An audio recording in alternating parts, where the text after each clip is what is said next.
Welcome to The Explainer. Today, we're diving into a really fascinating story from Ming Dynasty, China. It's a tale of medicine, sure, but it's also about a mysterious healer, a seemingly impossible cure, and how one single act of compassion can echo through generations. Okay, so let's set the scene. We're in the Yongle era. In the remote mountains, there's a small community, Cloud Mist Village, and they are in serious trouble. They've been cut off by a huge flood, and right on its heels, a deadly plague has swept through. So you've got this entire village just completely on the brink of despair. And into this whole mess walks one person, a mysterious traveler. The question is, can one person really turn all of this around? Let's find out. So this is where our main character comes in, a traveling physician named Wu Zhenren. He arrives in Cloud Mist Village, and what he finds, it's not a bustling community. It's a place that's gone quiet, silenced by sickness and just overwhelming sadness. That night, he's taking shelter from a massive storm in this old ruins temple. And suddenly, the door just bursts open. A couple, totally frantic and soaked to the bone, they stumble inside. They're there for one last desperate reason, to beg him to save their little girl, Xinger.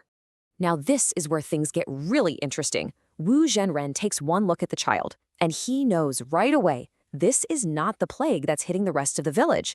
The signs are pointing to something else entirely, something far more sinister.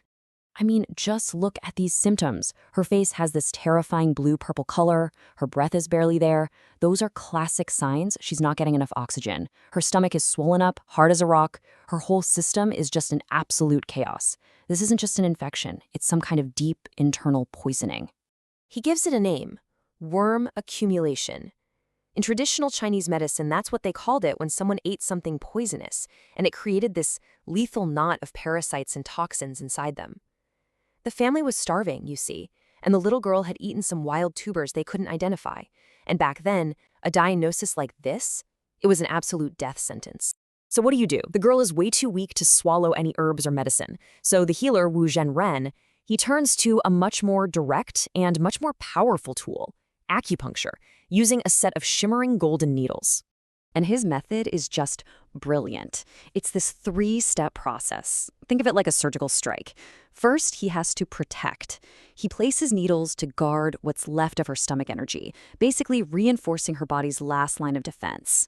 Then comes the attack. He uses quick, precise needling on key points to jolt her entire system into action. And all of that is to trigger the final step, expel, to force her body to violently purge that poison. And believe it or not, it works. The technique forces the toxins out. Right away, you can see some color come back to her face. Her breathing starts to even out. But, and this is a big but, she is not out of the woods. The poison is gone, but she is still incredibly weak. Okay, so the poison's been dealt with, but her body is just ravaged. It's got almost zero energy left. To recover, she needs something called a medicine guide. In traditional medicine, it's like a powerful catalyst that helps the body actually use medicine and restart its own healing process. Without one, she's not going to make it through the night. The only thing that will work is this super rare herb, the midnight rain shunning mushroom. But the conditions to get it are, well, they're absurd. It only appears at the stroke of midnight, during a raging storm, on the side of a sheer cliff. Oh, and if you do manage all that, it goes bad in 15 minutes. It's a completely impossible task. The father, of course, is ready to go try, even if it kills him. But the healer stops him. He just says, "You stay with the child. I will go." And with that, his body dissolves into a flash of blue light and vanishes into the storm. And in that moment, it becomes clear. This guy is way more than just a mortal physician. So let's fast forward to the next morning, because this is where we see how that one miraculous act doesn't just save a single life. It ends up transforming the entire community. Somehow, the healer gets back just in time with the herb. He brews the medicine for the little girl, and as the sun finally rises, she opens her eyes. Her health is miraculously restored. But he didn't stop there. He could have just left, right? Job done. No, he thought bigger.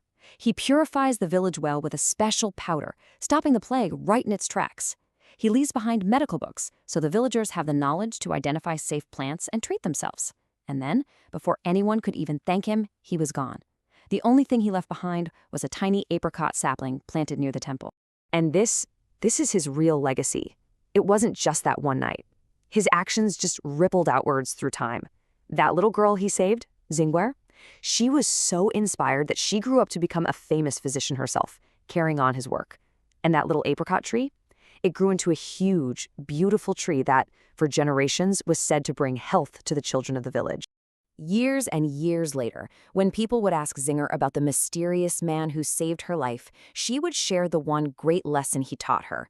A healer's hands are warm, she'd say, because they hold the deepest reverence for life. It's just a powerful thought, isn't it? That true healing isn't just about skill or medicine, it's about a profound respect for life itself.